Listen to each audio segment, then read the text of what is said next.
Olu lusasazo lwendaba lusiza ngqo kumagumbi osasazo Studio 9 kwikomkhulu le-SABC e-Auckland Park eRhawutini nazo sitshotshe entlangalentlwa.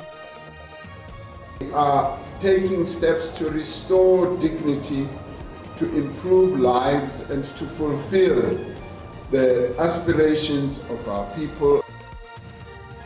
Umongameli Cyril Ramaphosa ephelekwe ngumphathiswa wezamanzi nogutyulo uPhemi Majodina usungule iphulo lokuqinisekisa ukufikelela kwamanzi acocekileyo eluntwini eHammanskraal kumasipala ombaxa waseTshwane. We are saddened by this passing, and we are saying to those who refused those young kids to get help, they must be held accountable. Ikontra lesa ivakalise inkxalabo kukuntinga kwenani labakhwetha abaswelekele esuthwini ngeli xesha lolwaluko nanjengoko ingabakhwetha abangama-43 ekusela inyama yohlukene nomphefumlo kubo. I've got absolutely no doubt that the positive response that I've had throughout the country as I engage with the media, as I address regions, is because they buy into the vision. Usandile Zungu uphehlelele iphulo lakhe lokugaya inkxaso kwisikhundla sokongamela iSAFA ngoSeptemba. Molweni emakhaya nanguvimba ngokuhlwanje.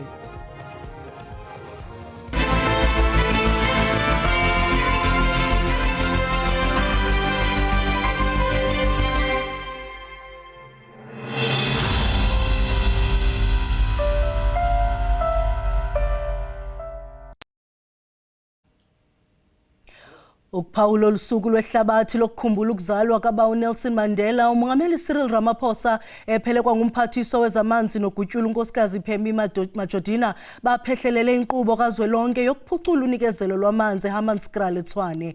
Eliphulo liquka ukuvulwa kwamapitsa angama-67 kumaphondo amathathu neziko lamanzi laseKlipdrift kwilinge lokuqinisekisa ukuba uluntu lufumana amanzi acocekileyo.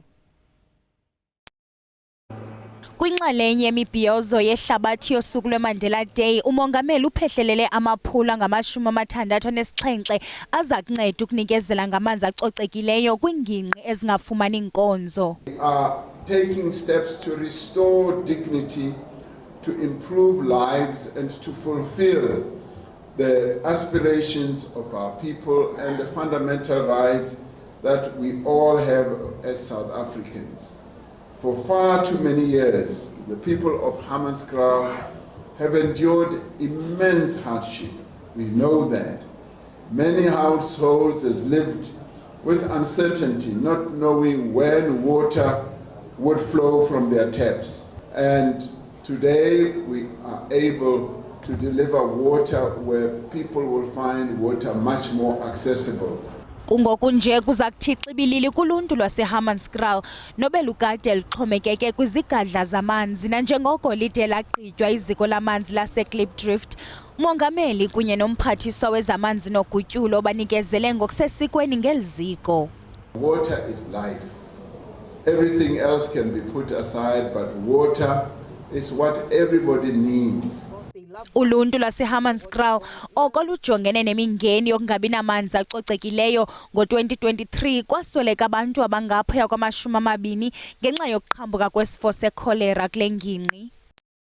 Thata mara problem re na le yona ke di-sewage, rena ba bangwe ra lwala re tshwenya ke di-sinus. Re na le metsi mara problem ke di-sewage di a ela di tsena le ka mo e leng gore ka metsing re batla gore this thing ya cholera e sa tlhele e boa mo Hammanskraal.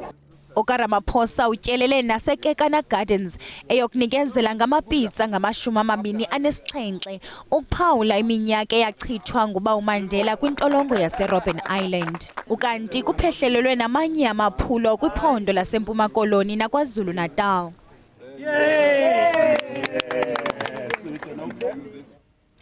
Kusenjalo abahlali baseBabanango KwaZulu Natal bafumene amanzi acocekileyo okokuqala ebomini babo. Kusekela mongameli Paul Mashatile nosekela mphathiswa wezamanzi umnumzana David Mahlobo abaphehlelela iphulo lamanzi oluntu laseBabanango. Ukuphehlelelwa kweli phulo kungqamene nosuku lwehlabathi likaBawu Nelson Mandela. Kuthi ongasekho uBawu Nelson Mandela wayekubona ukonjwa kwenkonzo njengokubuyiselwa kwesidima somuntu. Yilonto kanye ukufumana amanzi acocekileyo kokuqala nqa ebomini kuluntu lwaseBabanango ililungelo labo. Usekela Mongameli Paul Mashatile obechophele ukuphehlelelwa kweliphulo lamanzi ethe fanelekile ukuba liphehlelelwe namhlanje iMandela Day. The reason why we have this treatment plant is that we have detected that the water needs to be treated. When the water comes from underground, they do detect some minerals and other things. So when the water comes here, it gets treated properly before it then gets sent to communities to use and drink. So this treatment plant is no different from what you would find in the urban areas, in the townships. Ngamakhaya ngaphezulu kumawaka amabini azakuxhamla amanzi acocekileyo kwisithili iZululand noMzinyana. Eliphulo lamanzi lenziwe ukuba lizisebenzele lingaxhomekeki. Lixhomekeke kumanzi kanonkala kwaye akhutshwa ngombane welanga. So amanzi siwakhiqiza lana asezingeni eliseqopheni eliphezulu kakhulu. So sikhipha amanzi alingene abantu abayinkulungwane 213 kule ndawo leyaseBabanango ehlanganisa uMzinyathi District Municipality ehlanganise neZululand District Municipality. Sisebenzisa uhlelo lwesolar ngoba inkinga yagesi njengoba ibuye isihlasela kulula ukushesha uxhumeleke. So sabe sesebenzisa ukuthi angcona sebenzisa yona isolar ugesi engizothi nje wemvelo nawo ngoba owelanga. So uyakwazi ukuthi usilondoloze lo gesi ngisho nangoba kukhona imvula. Abantu balengingqi balangazelele kweJerusalem entshe eliphulo besithi linyathelo lililo kuphuhliso nophuhliso oluzinzileyo. Iziko lezembali Nelson Mandela Museum eMpuma Koloni ikhumbule usuku lokuzalwa kweqhawe lomzabalazo uTata Nelson Rolihlahla Mandela kokutyelela kwikhaya lokuzalwa kowayesakuba ngunkosikazi wakhe uWinnie Madikizela Mandela eBizana. Kukhethwa isikole esingathathi intweni ukuze siphucule imizuzu e67 iphehlelelwa inkulu baphathiswa yephondo Oscar Mabuyane kunye nosekela mphathiswa kazolonke uBetha Peace Mabe.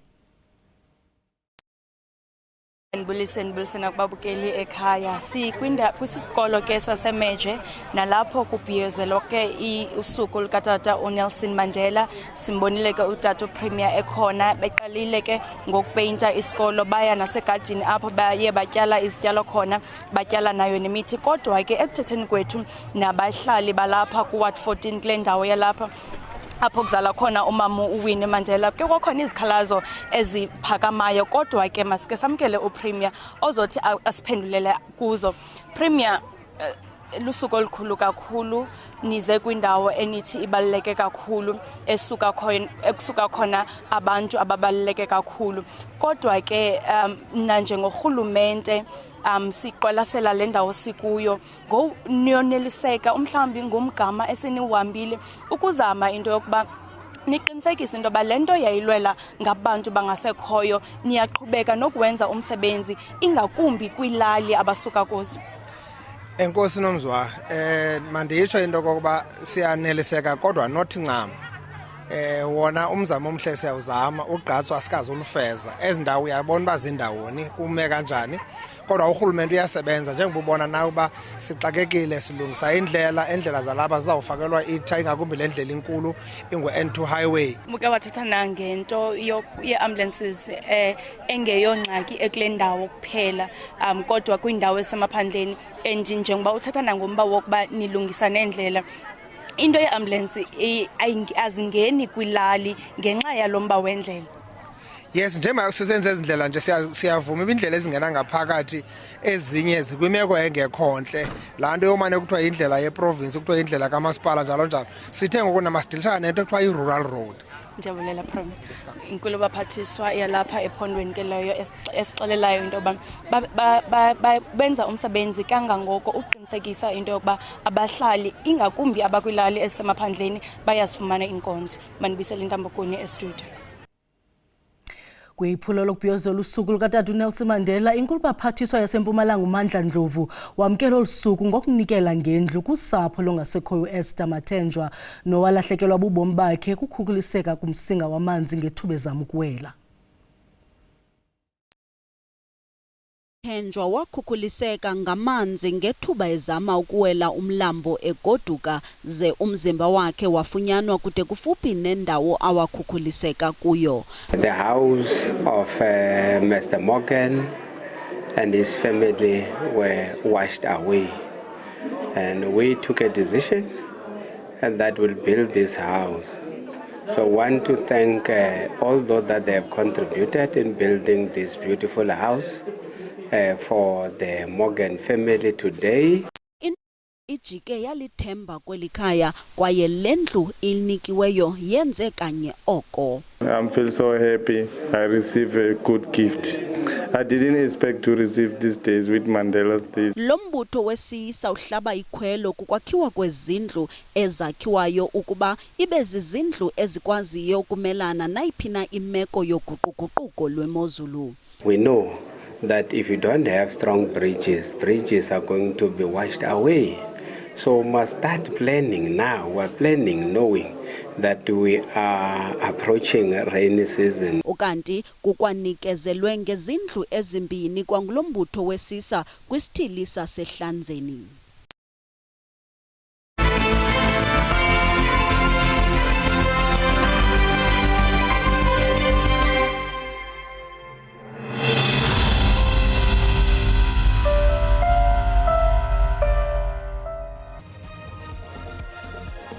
Sibuliso kwakhona sikwamkela nabo basandula ukungena sinikhumbuze ke ukuba uyakwazi ukuzifumana ezindaba kwiqonga lika SABC Plus naku SABC Lihaye ukanti kuphela nje kwazi ungazifumana kwikhasi lika YouTube ngokuthi SABC Indaba zesiXhosa. Masihlabele mgama.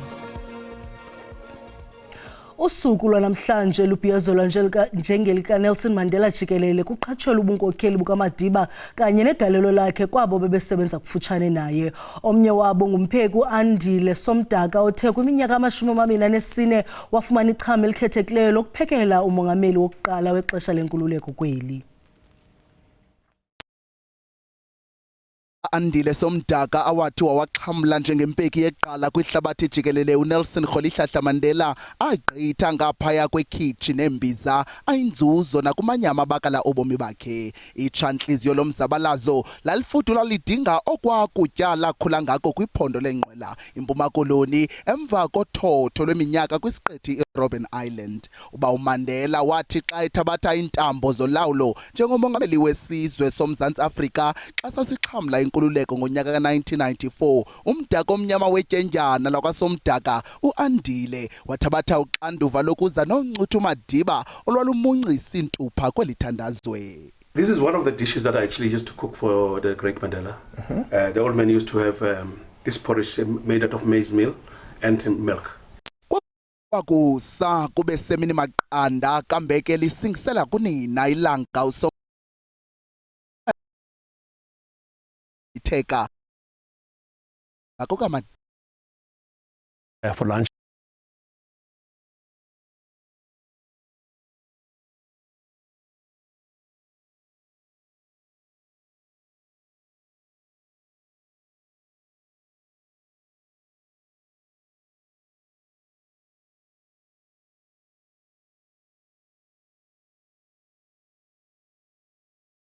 do sesona sixhobo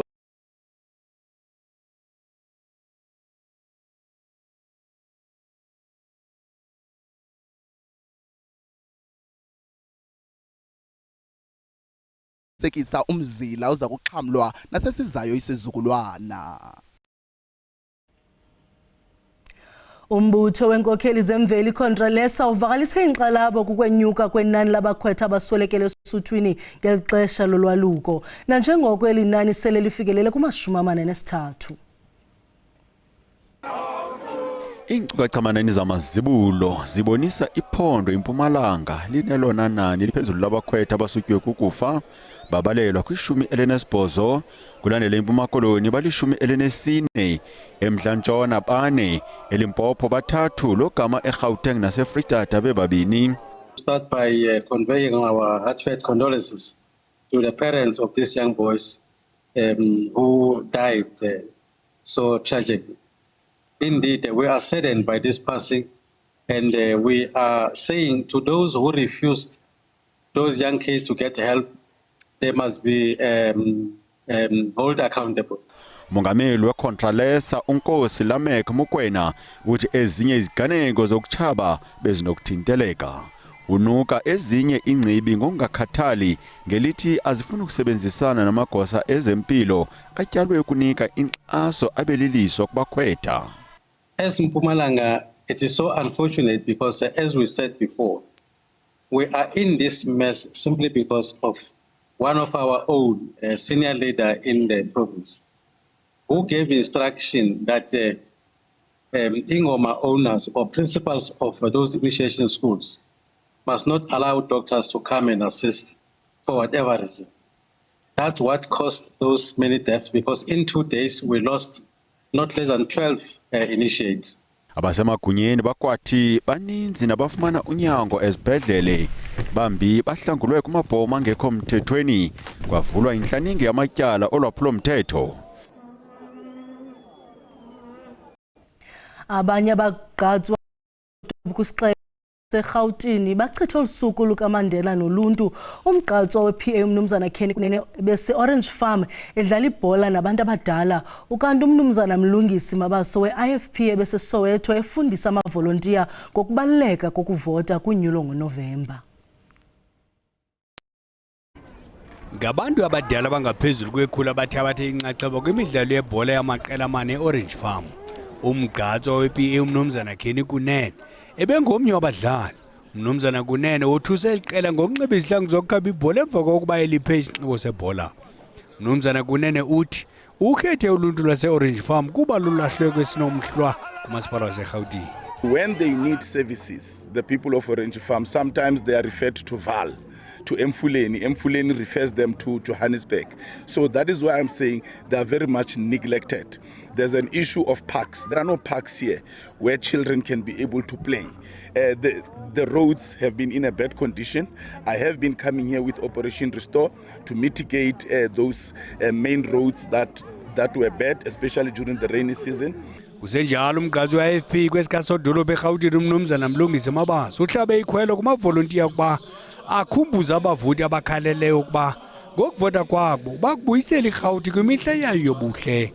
Mnumzana Mabaso kwavakalise inxalabo ngemeko yezimali yalo masipala waseGauteng. Our cost coverage is sitting at 12 days, whereas it should be at 30 days as per the National Treasury norm. So we are all concerned about that, and it's important for us to introduce measures that will improve our cost coverage, that will improve our financial sustainability as well, because for us to deliver reliable services to our residents, we need to be financially stable as the municipality, and that's why the recovery, the economic recovery plan becomes imperative. Ezinye izicwangciso zikaMnumzana Mabaso ziquka ukuphinda kuvulwe ingingqi zoqoqosho zezisixeko ebekuhlelwe kuzo ngenkani ngokungekho mthethweni.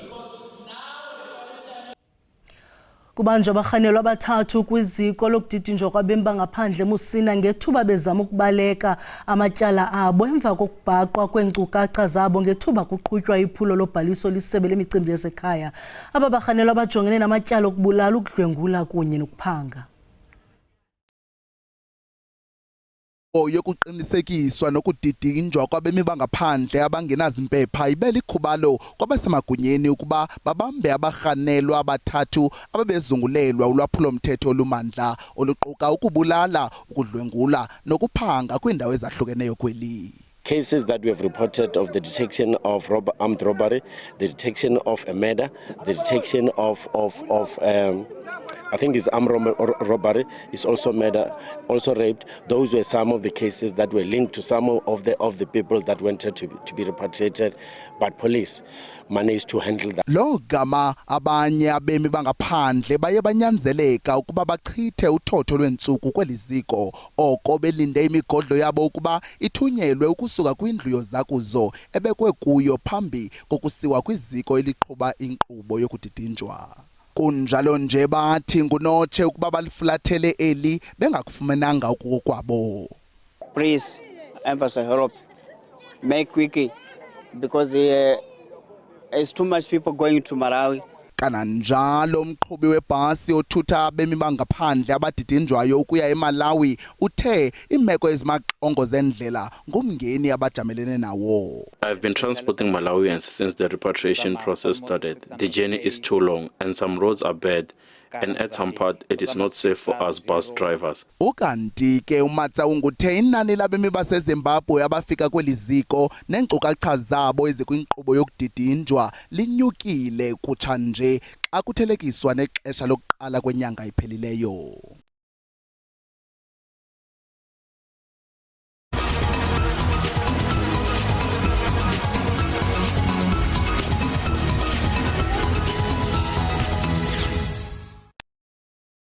Usomashishini okwangumnini weqela lebhola ekhatywayo AmaZulu FC umnumzana Sandile Zungu uphehlelele iphulo lokuba ngumongameli wombutho lawo libhola ekhatywayo kweli SAFA ngoSeptemba. Umnumzana Zungu uthembisa ngokwenza inguqu kwibhola yeli abuyisela ulawo lolululo nesidima kwangaxeshanye akhuthaza uphuhliso kwibakala elisezantsi nebhola ezikolweni. Zungu uphuma ingqini egayinkxaso kumaphondo aliqela ukuba ingingqi zeSAFA zixhase ukuphwanyiswa kwegama lakhe njengomongameli weSAFA. Abe befuna inguqu kwiSAFA ngaphambili babeligxeka ulawulo olukhoyo kodwa lo mfo kaZungu uthi ngephulo lakhe akafuni ukugqwalisa mntu koko ufuna ukumanya iSAFA. Focusing on the negatives is not what my campaign needs. And I've got absolutely no doubt that the positive response that I've had throughout the country, as I engage with the media, as I address regions, is because they buy into the vision. Ukuthembeka kwakhe nenqwaba yeminyaka engusomashishini kwakumnika amava okurhwebesha bezoshishino babambisane neSAFA baxhasa amaphulo. I know what corporate South Africa needs. I know that when they say they demand accountability, they demand integrity among the people that stand in front of them looking for funds. They demand ethical leadership. iSAFA entshona koloni phakathi kwamaphondo azimase lo msitho uyavakaliswa kumxhasa umnumzana Zungu. When we got to our elections, it was still only one person that's going to run for a fourth term. And we said, no, this is not what South African football need. They need change. Unyulo lobungameli kwiSAFA luza kubanjwa ngomhla we-12 kuSeptemba zindala zombini.